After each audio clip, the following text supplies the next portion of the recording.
Good morning sir. Sir, diabetic হলে পেশেন্টরা কী করে বুঝবে যে তারা ডায়াবেটিক রোগে আক্রান্ত হয়েছে?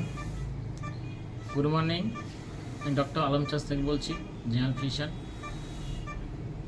তোমার কোশ্চেন ছিল ডায়াবেটিক হলে আমরা তার আগে লক্ষণগুলো কী কী দেখা যাবে। ফার্স্ট হচ্ছে পেশেন্টের অতিরিক্ত জল পিপাসা। দু নম্বর হচ্ছে পেশেন্টের প্রচুর খিদে, এক্ষুনি পেশেন্ট খেলো আবার খিদে পেলো। 3 নম্বর হচ্ছে পেশেন্টের রাতে ঘুম আসবে না, অনিদ্রা। 4 নম্বর হচ্ছে পেশেন্ট ঘন ঘন রাতে ইউরিন হবে পেশেন্টের হঠাৎ করে ওজন বাড়বে, হঠাৎ করে ওজন কমে যাবে। পেশেন্টের কোথাও কেটে গেলে বা ঘা পচা হলে সেটা সারতে অনেক সময় লাগবে।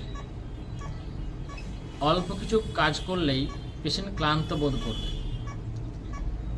পেশেন্টের চোখে ঝাপসা দেখতে পাবে। পেশেন্টের হাতে বা পায়ে মাঝে মাঝে অসাড় বা ঝিনঝিন অনুভব হবে। পেশেন্টের গায়ে স্কিনে কখনো কখনো দেখা যাবে কালো স্পট পড়েছে।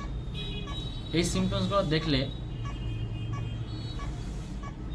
প্রাইমারি আমরা সুগার টেস্ট করে দেখতে পারি বা লোকাল জেনারেল ফিজিশিয়ানের সঙ্গে একটা কনসাল্ট করতে পারি। তাহলে হয়তো আমরা সুগারের স্ক্রিনিং টেস্ট করে, ডায়াবেটিক ক্লিনিক টেস্ট করে আমরা জানতে পারবো পেশেন্টের সুগার আছে কি নেই। হলে আমরা সেই মাফিক মেডিসিন ট্রিটমেন্ট এবং ডায়েটটি রেজিমেন্টে চলে যাব, তাতে পেশেন্ট সুস্থ ভালো থাকবে।